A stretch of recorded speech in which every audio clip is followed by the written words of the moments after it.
Iran has fired its first missile salvo. እስራኤል ቁልፍ ተቋማት ተመትተዋል።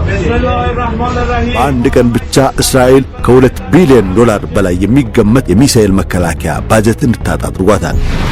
እስራኤልም ተመሳሳይ ፈተና ገጥሟል። Iran has fired. መከላከያ ስርዓቶቹ ሊፈራሩ ይችላሉ። አሜሪካንን በቀን እስከ 1 ቢሊዮን ዶላር እያስወጣት ባለው ጦርነት የኢራን የድሮን አዳኞች ለአሜሪካና ለእስራኤል ሰው አልባ አውሮፕላኖች አስፈሪ ቅዠት መሆናቸውን ቀጥለዋል። ኢራን ቀጣይነት ያለው የአሜሪካና የእስራኤል የአየር ድብደባ ቢኖርባትም ቅሉ አሁንም ድረስ የጠላት ድሮኖችን የመጥለፍ አቅሟን አላጣችም። ለዚህም ዋናው ምክንያት በቀላሉ ሊደመሰሱ የማይችሉ በራዳር ፈንታ በሌሎች ዘዴዎች የሚሰሩ ተንቀሳቃሽ የአየር መከላከያ ስርዓቶች ባለቤት መሆኗ እንደሆነ ሰሞነኛውን ጥቃቶቿን የታዘቡ እየጻፉ ነው። ከነዚህም መካከል ሚሳኤል 358 የተሰኘውና በራሱ ጊዜ ነፃ አደን የሚያካሄደው ጸረ ድሮን ጠላፊው ይጠቀሳል። ይህ ሚሳኤል በሰዓት 740 ኪሎ ሜትር ገደማ እየበረረ እስከ 100 ኪሎ ሜትር ርቀት 8.5 ኪሎ ሜትር ከፍታ ላይ ያሉ እንደ MQ-9 ሪፐር ያሉ የጠላት ድሮኖችን የማደን አቅም እንዳለው አሳይቷል። ሌላኛው በሰሞኑ የተመለከትነው አስፈሪው መሳሪያ AD-08 ማጂድ የተሰኘው ተንቀሳቃሽ የአየር መከላከያ ስርዓት ነው። ይህ ስርዓት ከራዳር ይልቅ በኦፕቲካልና በሙቀት ዳሳሾች የሚመራ በመሆኑ በራዳር ማስጠንቀቂያ መሳሪያዎች ላይ በሚደገፉ አውሮፕላኖች ለመለየት እጅግ አዳጋች ነው። የሚሳኤሉ ፍጥነትም የድምፅን ፍጥነት በ3 እጥፍ የሚበልጥ ሲሆን እስከ 8 ኪሎ ሜትር ርቀት ላይ ያሉ ኢላማዎችን ያጠፋል። ከዚህ በተጨማሪም ኢራን ለከርሰ ምድር ጥቃት እንዲመች ተደርገው የተቀየሩ R-73 እና R-27T የተሰኙ በሙቀት የሚመሩ የአየር ላይ ሚሳኤሎችን በዚህ ውጊያ እየተጠቀመች ነው። እነዚህ በሙቀት ዳሳሾች የታገዙ ስርዓቶች ቀደም ሲልም ውጤታማነታቸውን አሳይተዋል። ለምሳሌ ያህል በየመን የሚገኙ የሁቲ አማጽያን እንዲህ አይነቱን ዘዴ በመጠቀም የሳውዲ አረቢያን F-15S የጦር አውሮፕላን መጣላቸው ይታወሳል። በራዳር ላይ ከሚደገፉ የመከላከያ ስርዓቶች በተቃራኒ እነዚህ ተንቀሳቃሽ መከላከያዎች በጠላት በቀላሉ ተለይተው ሊመቱ ስለማይችሉ ኢራን የአሜሪካና የእስራኤል የድሮን እንቅስቃሴዎች ላይ የማያቋርጥ ጫና እንድታሳድር አስችሏታል። የሳምንቱ የአሜሪካ ሚዲያዎችና ሕግ አውጪ ምክር ቤት አባላት ጭንቀትም የመጣው ከዚሁ ጋር በተያያዘ ነው። የኢራን ጥቃት የአሜሪካን የራዳር መከላከያ ስርዓት እጅጉን አዳክሞታል የሚል የኢራን የድሮን ጥቃቶች በባህረ ሰላጤው ሀገራት በሚገኙ ቁልፍ የአሜሪካ የቅድመ ማስጠንቀቂያ ራዳር ጣቢያዎች ላይ ከፍተኛ ጉዳት በማድረሳቸው ዋሽንግተን በቀጠናው የዘረጋችው የሚሳኤል መከላከያ መረብ ለጥቃት የተጋለጠ መሆኑንም አጋልጠዋል። በኳታር የሚገኘውና 1.1 ቢሊዮን ዶላር ገደማ የሚገመተው ስትራቴጂካዊው የNFPS 132 ቅድመ ማስጠንቀቂያ ራዳር በሻሂድ 136 ድሮን መመታቱ ተዘግቧል። የሳተላይት ምስሎች እንደሚያሳዩት ከሆነ በራዳር መዋቅሩ ላይ የደረሰው ጉዳት ስርዓቱ ለረጅም ጊዜ ከሥራ ውጭ እንዲሆን ሊያደርገው ይችላል። በተመሳሳይ በተባበሩት አረብ ኤሚሬትስ አል ራዋይስ የአየር ኃይል ሰፈር ላይ የተሰነዘረው ጥቃት የANTPY-2 ራዳርና የታድ መከላከያ ተሽከርካሪዎች መሸሸጊያዎችን የመታ ሲሆን በአቅራቢያው ባሉ መሠረተ ልማቶች ላይም የእሳት ቃጠሎንም አድርሷል። በዮርዳኖስ ሙዋፋቅ ሳልቲ የአየር ኃይል ጦር ሰፈርም ቢሆን በANTPY-2 ራዳርና በታድ የጦር መጋጠሚያ ስፍራ አቅራቢያ ፍንዳታዎች የተመዘገቡ ሲሆን የሳተላይት ምስሎች በተከላው ዙሪያ እሳትና ፍርስራሾችን አሳይተዋል። በሳውዲ አረቢያ የሚገኘው የፕሪንስ ሱልጣን አየር ኃይል ሰፈርም ተመሳሳይ ጥቃት የደረሰበት ሲሆን ከራዳርና ከታድ ስርዓቶች ጋር የተያያዙ ተቋማት ላይ የቃጠሎ ምልክቶችም ተስተውለዋል። በእነዚህ የአሜሪካ የሚሳኤል መከላከያ ራዳር ስርዓቶች ላይ የተሰነዘሩት ጥቃቶች ስኬታማ ከሆኑ ዋሽንግተን በቀጠናው የዘረጋችው የሚሳኤል ጋሻ ውጤታማነት በእጅጉ ሊቀንስ መቻሉ አያጠራጥርም እያስባለ ነው። ይህም የኢራን ሚሳኤሎች የአሜሪካን የመከላከያ ግንብ ጥሰው ኢላማዎቻቸው ላይ የመድረስ ዕድላቸውን በከፍተኛ ሁኔታ ከፍ አድርገውታል። አፍሪካ ህብረት አቅራቢያ የምስራቅ አፍሪካ ግዙፉ እስላማዊ ማዕከል አልነጃሺ ፊት ለፊት የመኖሪያ አፓርትመንቶች በ30 በመቶ ቅናሽ ቀርበዋል። በ60 ካሬ ላይ ያረፈ ባለ 1 መኝታ በ5.5 ሚሊዮን ብር ታገኛላችሁ። 82 ካሬ ባለ 2 መኝታ በ6.6 ሚሊዮን ብር ይሸጣል። 90 ካሬ ያለው ባለ 2 መኝታ ቤት ዋጋ 7.2 ሚሊዮን ብር ነው። ባለ 3 መኝታ መኖሪያ በ126 ካሬ ላይ ተሰርቶ በ10.1 ሚሊዮን ብር ቀርቧል። ሱቅም ከፈለጋችሁ በ3.9 ሚሊዮን ብር አጠቃላይ ክፍያ የራሳቸው አድርጉ። ቅድመ ክፍያው 900 ሺህ ብር ነው። ይህ ቅናሽ ለጥቂት ቀናት ብቻ ይቆያል። በ0944 20 1554 እና በ0937 17 80 53 ደውሉ። ቴምር ፕሮፐርቲስ። ከሳምንት ባነሰ ጊዜ ውስጥ አሜሪካና እስራኤል በኢራን ላይ የከፈቱት ጦርነት አቅጣጫውን የቀየረ ይመስላል። በዓለም ላይ እጅግ ጦርነት ወዳድ የተባሉት እነዚህ ሁለት ሀገራት አሁን በመከላከያ ላይ ተገቱ ሲሆን ምናልባትም አሜሪካን ከዓለም አቀፍ የበላይነቷ ሊያወርዳት የሚችል እጅግ አሳፋሪ ሽንፈት ሊገጥማት ይችላል እየተባለ ነው። ትራምፕ ኢራን የሚሳኤል ማስወንጨፊያዎቿ እያለቁባት ነው ሲሉ፣ እስራኤል ደግሞ ግማሽ ያህሉ ወድመዋል የሚል የውሸት መረጃ እያሰራጨች ትገኛለች።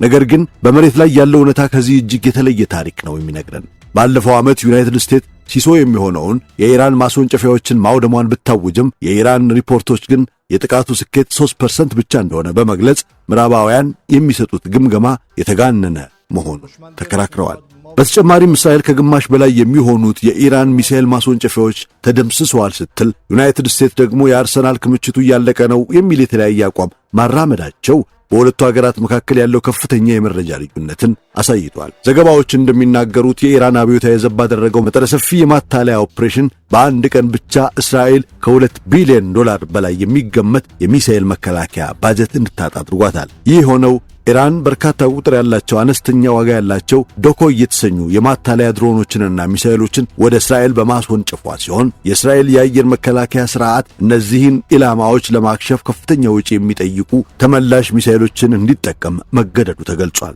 ከዚህ በተጨማሪ ኢራን በአየር ኃይል ማዕከሏ ውስጥ የተዋጊ ጀቶችን ምስል በመሳል ወራሪዎቿን ስታታለል በአንድ የአየር ጣቢያ ላይ 3 ተዋጊ ጀቶች ምስል ስላ አንዱ ምስል ላይ ጥቃት ተሰንዝሮበታል ተብሏል። ይህ የኢራን የማሳሳት ስልት አሜሪካና እስራኤልን ከፍተኛ ወጪ እንዲያወጡ ከማድረግም ባሻገር የአሜሪካና የእስራኤልን ትኩረትና የጥቃት አቅጣጫ ለመቀየር እጅጉን ጠቅሟል።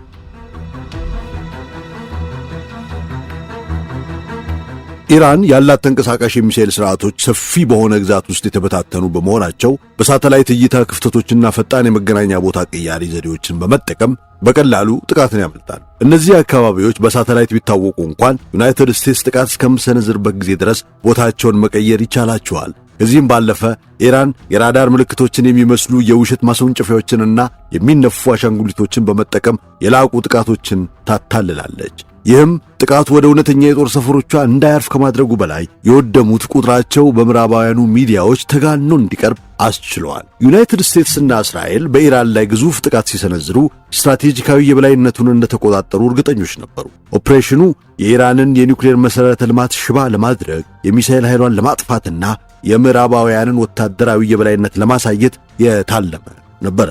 ለጥቃቱ ጊዜያትም ጥቃቱ ይህንኑ ግብ ያሳካ ይመስል ነበር። ቁልፍ ተቋማት ተመትተዋል። ከፍተኛ መሪዋ አያቶላ አሊ ሐሚንን ጨምሮ 40 ያህል የኢራን አመራሮች ተገድለዋል። በዋሽንግተንና በቴል አቪቭ የሚገኙ ባለሥልጣናትም በመካከለኛው ምስራቅ ያለውን ስልታዊ ሚዛን መለወጥ መቻላቸውን በኩራት ተናግረው ነበር። ነገር ግን ቴህራን ምላሽ የሰጠችው ከአሜሪካና ከእስራኤል ጋር በአውሮፕላን ለአውሮፕላን ወይንም ቦምብ ለቦምብ በመጋጠም አይደለም። ይልቁንም ወታደራዊ ተንታኞች የስብሰባ ጦርነት ሳልቮ ኮምፒቲሽን ብለው በሚጠሩት ከፍተኛ የሚሳኤል የድሮንና የአየር መከላከያ ጠላፊዎች ልውውጥ ውስጥ ገብታለች። በዚህ ጦርነት ውስጥ ወሳኝ ነገር መሳሪያውን ቀድሞ የሚያስጨርሰው ወገን የትኛው ነው የሚለው ይሆናል። ይህ አይነቱ ግጭት በትንሽ ወጪ ጫናውን መቀጠል የሚቻለውን ወገን የሚደግፍ ሲሆን ያ ደግሞ የኢራን ብልጫ ነው። በዚህ ግጭት ውስጥ እጅግ አስገራሚው ነገር የኢራን የድሮንና የሚሳኤል ጥቃት ስፋት ነው። የኢራን ድሮኖችና ሚሳኤሎች በእስራኤልና በአሜሪካ የጦር ሰፈሮች በሚገኙባቸው የባሕረ ሰላጤው አገራት ላይ በስፋት ተተኩሰዋል። ብዙዎቹ መሳሪያዎች ቢመክቱም የጥቃቱ ትርጉም ያለው በውድመት አቅሙ ላይ ብቻ ሳይሆን በኢኮኖሚው ላይ ጭምር መሆኑንም ልብ ይለዋል። የኢራን የድሮን ስትራቴጂ የተገነባው እጅግ በርካሽ ዋጋ በብዛት ሊመረቱ በሚችሉ መሳሪያዎች ላይ ስለሆነ ብዙ የተጻፈበት ርዕሰ ጉዳይ ነው። ጥቅም ላይ የዋሉት የኢራን ድሮኖች ዋጋቸው $20,000 ብቻ እንደሆነ የሚታመን ሲሆን ሞተሮቻቸው ደግሞ ዝቅተኛ ወጪ የሚጠይቁ የቻይና ፋብሪካዎች የተመረቱ ናቸው። በተቃራኒው ምዕራባውያን እነዚህን ድሮኖች ለመምታት የሚጠቀሙባቸው ሚሳኤሎች እያንዳንዳቸው በሚሊዮን የሚቆጠሩ ዶላሮችን ያወጣሉ። ይህ ደግሞ እጅግ አስደንጋጭ የሆነ አለመመጣጠን ፈጥሯል። የምዕራባውያን የጦር ኃይሎች በአንጻራዊ ሁኔታ በጣም ርካሽ የሆኑ ድሮኖችን ለማውደም ብቻ እጅግ ውድ የሆነ ሚሳኤሎችን ለመተኮስ ተገደዋል። ወታደራዊ ተንታኞች ሁኔታውን በግልጽ ሲያስቀምጡት እነዚህ ርካሽ ድሮኖች መከላከል በወርቅ ጥይት የፕላስቲክ ኢላማዎችን የመምታት ያህል አድርገው ነው። በእንዲህ ያለ ውድድር ውስጥ ዋናው ነገር የቴክኖሎጂ ብቃት ሳይሆን በአጥቂው ወጪና በተከላካዩ ወጪ መካከል ያለው ሰፊ ልዩነትም ነው። አጥቂው ተከላካዩ ከሚጠቀመው ሚሳኤል እጅግ የረከሱ መሳሪያዎችን ማምረት ከቻለ ተከላካዩ ከባድ የኢኮኖሚና የሎጂስቲክስ አጣብቂኝ ውስጥ ይገባል። ያ አጣብቂኝ አሁን በመካከለኛው ምስራቅ በግልጽ እየታየ ነው። እንደ ፓትሪዮትና ታድ የመሳሰሉ የመከላከያ ስርዓቶች ለማምረት ጊዜና ከፍተኛ ወጪ የሚጠይቁ ጥይቶችን የሚጠቀሙ ሲሆን ድሮኖች ግን በፍጥነት በርካሽ ዋጋ ተሰርተው ወደ ጦር ግንባር ሊመጡ ይችላሉ። ተንታኞች እንደሚሉት ከሆነ ደግሞ ይህ ጦርነት የትኛው ወገን ቀድሞ መሳሪያ ይጨርሳል በሚለው ላይ ጭምር ሊወሰንም ይችላል። የአሜሪካ ጦር አሁን ላይ የሚሳኤል መከላከያ ክምችቱ እያለቀ መሆኑን አሳስቦታል። ምክንያቱም አብዛኛው ዩክሬን የሩሲያ ድሮኖችንና ሚሳኤሎችን እንድትመክት ተሰጥቷል። የባሕረ ሰላጤው ሀገራትን በኢራን ጥቃት ወቅት በርካታ መሳሪያዎችን ለመምታት ተገደዋል። ጥቃቱ ለረጅም ጊዜ የሚቀጥል ከሆነ የመከላከያ ስርዓቶቻቸው ሊዝሉ እንደሚችሉ ይታመናል። እስራኤልም ተመሳሳይ ፈተና ገጥሟታል። በቴክኖሎጂ የላቀ የመከላከያ ስርዓት ቢኖራትም እሱን ለማስቀጠል ውድ የሆኑ መሳሪያዎችን በቋሚነት ማግኘት ይጠበቅባታል። የታወቀው አይረን ዶም ብላ የምትጠራው የብረት ጋሻዋ አሁን ላይ ሊቀጥል የማይችል ውድ የሆነ የብረት ሳይሆን የወርቅ ጋሻም ወይንም ጎልድ ዶም ተሻግሯል ሲሉ ተንታኞች እየተሳለቁበት ነው።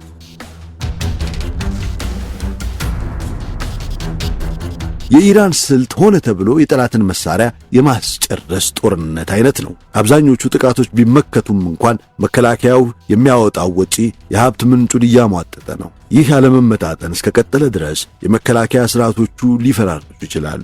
ይህም እስራኤልን በመካከለኛው ምስራቅ ያሉ የአሜሪካ የጦር ሰፈሮችና በኩራት የሚታወቁ የጦር መርከቦቻቸው በቀላሉ ለጥቃት የተጋለጡ ያደርጋቸዋል። ይህ ደግሞ ቴልአቪቭን ለሂዝቦላና ለሐማስ፣ ዋሽንግተንን ለቻይና የውሃ መንገዶች ማድረጉ አይቀሬ እያስባለ ነው። አሁን ሳምንቱን የታዘበ ማንም ደህና አይኖች ያሉት ታዛቢ ሊጠይቅ የሚገባውን ሻገር ያለ ጥያቄ እንጠይቅ። ይህ የኢራን ጦርነት የአሜሪካንን ውድቀት ሊያፋጥን ይችላልን? ምላሹን ከታሪክም ከአሁንም አስተሳስረን ልናሰላስለው እንሞክራል። ለ20 ዓመታት ያህል የእስራኤሉ ጠቅላይ ሚኒስትር ቤንጃሚን ኔታንያሁ በአንድ አድማስ ዙሪያ ሲያንዣብቡ ቆይተዋል። ስለዚህ ጉዳይ አስጠንቅቀዋል። ከፍተኛ ቅስቀሳም አድርገዋል። እንዲሁም ከዋሽንግተን እስከ ተባበሩት መንግስታት ድርጅት መድረኮች ድረስ ትዕይንታዊ በሆነ መልኩ አቅርበውታል። አሁን ደግሞ ያ ጊዜ ደርሷል። ለረጅም ጊዜ የማይቀየር ነው ሲሉ የተከራከሩለት ጦርነት መጥቷል። ይህም በእስራኤል ብቻ ሳይሆን በዩናይትድ ስቴትስ ሙሉ ወታደራዊ ድጋፍ የሚመራ ከኢራን ጋር የሚደረገው የቀጥታ ወታደራዊ ግጭት ነው። ይህ የተገደበ ጥቃት ወይንም የታቀደ የኃይል ማሳያ አይደለም። እንዲያውም በአይነቱ እጅግ አደገኛና ግድ የለሽ ጦርነት እንጂ። ይህ ጦርነት የአሜሪካን አስፈላጊነትን ያስገደደው በቅርቡ በሚመጣ ስጋት የተገፋ ወይንም በኮንግረሱና በተባበሩት መንግስታት የጸደቀ ሳይሆን በቀጠናው አዲስ ቅርጽ ለመፍጠር በሚያልመው የእስራኤል ራዕይ ላይ የሚነዳ ነው። ለዓመታት ኔታንያሁና የእርሳቸው ክበቦች መካከለኛውን ምስራቅ እንደ አዲስ ስለመቅረጽ በግልጽ ሲናገሩ ቆይተዋል። በእነርሱ ምናብ ውስጥ ድንበሮች ቋሚ አይደሉም። ቀጠናው በእስራኤል ስልታዊና ርዕዮተ ዓለማዊ ፍላጎቶች መሠረት የሚስተካከል የቼዝ ጨዋታ እንጂ። የታላቋ እስራኤል ቋንቋ ከዳርቻ ወደ ዋናው የፖለቲካ ንግግር ውስጥ ሰርጎ ገብቷል። የእስራኤል ባለሥልጣናትና እነርሱን የሚያስተጋቡ ብዙ አሜሪካውያን መላው የእስልምና ዓለም ተራቸውን እንደሚጠባበቁ የጥቃት ኢላማዎች አድርገው በመቁጠር ዛሬ የሺያ ጽንፈኝነትን፣ ነገ ደግሞ የሱኒ ጽንፈኝነትን ስለመጋፈጥ ያለምንም ኀፍረት ይናገራሉ። አሁን ደግሞ የአሜሪካ የጥይት ኃይል ከጀርባው መኖሩን ተማምነው ኔታንያሁ ታሪክን በጉልበት መለወጥ እንደሚቻል አምነው ገብተውበታል። ይህ ጦርነት ስለ ሚሳኤሎች፣ ስለ ኒውክሌር ቦምቦችና ስለ አሜሪካ ብሔራዊ ደህንነት እንደሆነ እየተነገረ ነው። የአሜሪካው የመከላከያ ሚኒስትር ፔት ሄግሴዝና የውጭ ጉዳይ ሚኒስትሩ ማርኮ ሩቢዮ በልምምድ የተካኑባቸውን ነጥቦች በተረጋገጠ ድምፅ እንዲህ ሲሉ ይደጋግማሉ። ኢራን አፋፍ ላይ ናት። ኢራን ስጋት ናት። ኢራን መቆም አለባት። ይህንን ደግሞ ከዚህ ቀድሞ ሰምተነዋል። የቀድሞው የአሜሪካ ፕሬዝዳንት ጆርጅ ቡሽና የእንግሊዙ አቻቸው ቶኒ ብሌር ስለ ሳዳም ሁሴን የጅምላ ጨራሽ መሳሪያዎች ሲናገሩ እየሰማን አድገናል። ኢራቅ ስትወረር፣ ስትፈራርስና ስትከፋፈል ተመልክተናል። በመጨረሻም ለጦርነቱ እንደ ዋና ምክንያት የቀረበው ሰነድ የፈጠራ ውጤት መሆኑንም አውቀናል። ውጤቱም በንድፈ ሐሳብ ብቻ የቀረ ሳይሆን በየቀኑ በመቶ ሺዎች በሚቆጠር የሰው ሕይወት ቅጥፈት፣ በቀጠናው ትርምስና በምዕራባውያን ታማኒነት ላይ በደረሰ ዘላቂ እድፍ የተለካ እንጂ። አሁንም ያው የድሮ የጦርነት ስክሪፕት አቧራው ተራግፎ ዳግም ሥራ ላይ ውሏል። በኦማንና በጄኔቫ በተደረጉ ድርድሮች ኢራን ተለዋዋጭነትን አሳይታ ነበር። የዩራኒየም ማበልጸግን ለመቀነስና አጠቃላይ ቁጥጥርን ለመቀበል ዝግጁ መሆኗንም ገልጻ ነበር። እናም ውጥረትን ለማርገብ ዕድል ነበረ። ይሁን እንጂ ድርድሩ የቲያትር መድረክ ነው። ዲፕሎማቶች ስለ ስምምነት በሚያወሩበት ወቅት የጦር መርከቦች በዝምታ በህንድ ውቅያኖስና በባህረ ሰላጤ ውሃዎች ውስጥ ይንቀሳቀሱ ነበር። ወታደራዊ ቅስቀሳው በንግግር ሽፋን ተከናወነ። አካሄዱም የታወቀ ነው። ስለ ሰላም ማውራትና ለጦርነት መዘጋጀት። ከዚያም ጥቃት መጣ። የኢራኑ ከፍተኛ መሪ አያቶላ አሊ ሐሚኒ ተገደሉ። የፖለቲካና የወታደራዊ መሪዎች ኢላማ ተደርጎ ሉዓላዊ ግዛት ተደበደበ። ከተሞችም ተናወጡ፣ ፈራረሱ። ሆኖም ግን በምዕራባውያን ትርክት ውስጥ ኢራን እንደ አጥቂ ተደርጋ ዛሬም ትሳላለች።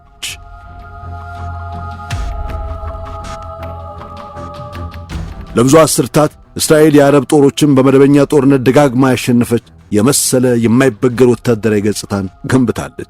ነገር ግን የታሪክ መዝገብ ከዚህ እጅግ የተወሳሰበ ታሪክ ይነግረናል። እንደ አውሮፓውያን አቆጣጠር በ1948 የአረብ ጥምረት የተባለው አካል በምንም አይነት ትርጉም የተባበረ ወይም ሉዓላዊ አልነበረም። አብዛኛው የአረብ ዓለም ገና ከቀጥታ የአውሮፓ ቅኝ አገዛዝ እየወጣ ነበር። በዚያ ወቅት ምንም አይነት የተቀናጀ ሉዓላዊና የተባበረ የአረብ መደበኛ የጦር መሳሪያ አልነበረም። የነበሩት የተበታተኑ አገራት፣ ተቀናቃኝ ነገሥታት፣ የቅኝ ግዛት ተብትቦች፣ የሚጋጩ ፍላጎቶችና ያልተመጣጠነ ወታደራዊ አቋም ብቻ ነበር። እስራኤል የተቀናጀ ፓን አረብ ጦርነትን አላሸነፈችም።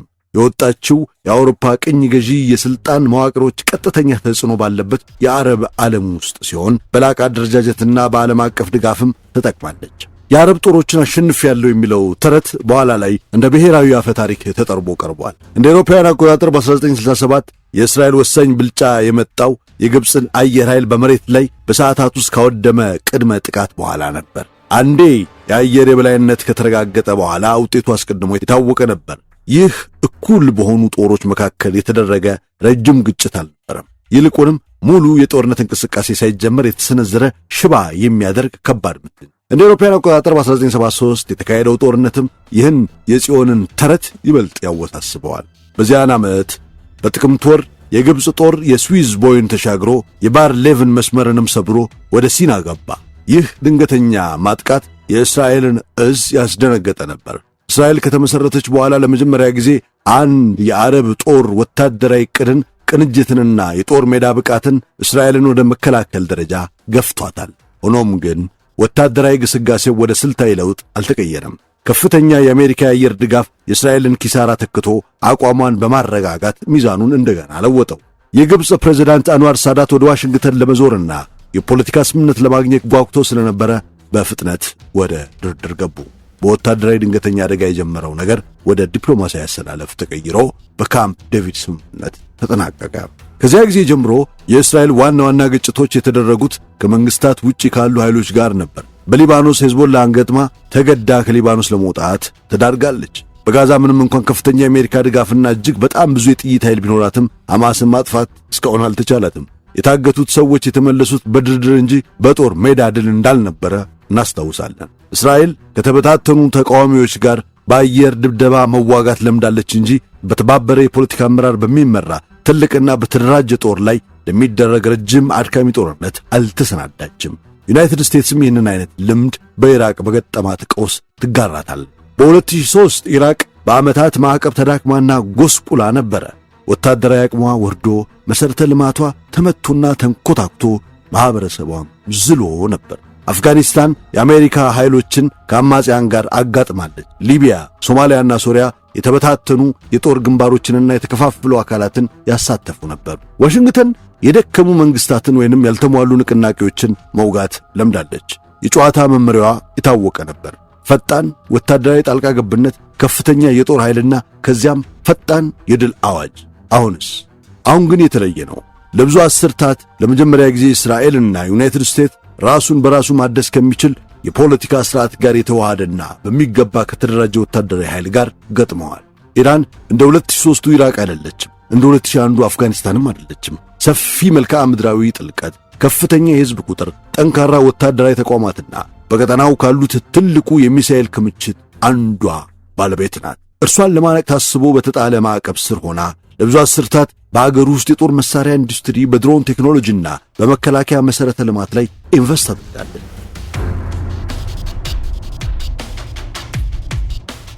ኢራን በጥልቅ ጸረ ቅኝ ግዛት ስሜት የተቀረጹ አብዮት ውጤት ናት። ብሔራዊ አይዲዮሎጂያዊና በከፍተኛ ደረጃ ነፃ የሆነ አገረ መንግሥት የገነባች ታላቅ አገር። በምዕራባውያን የሚደገፍ ንጉሥን በአብዮት ገልብጣለች። ከበባ ውስጥ ሆና ራሷን የመቻል አቅሟን ለመገንባት 3 ትውልዶችን ገብራለች። የራሷን የጦር መሳሪያዎች ታመርታለች። የራሷን ትብብሮችን ፈጥራለች። አመራሮቿን በቀላሉ ሙላዎች ብሎ ማጣጣል ትንታኔ አይደለም። ይልቁንም የማይረዱትን ማህበረሰብ አቅልሎ የመመልከት የአሜሪካውያን የደከመ የታሪክ አረዳድ ዝንባሌ ማሳያ እንጂ።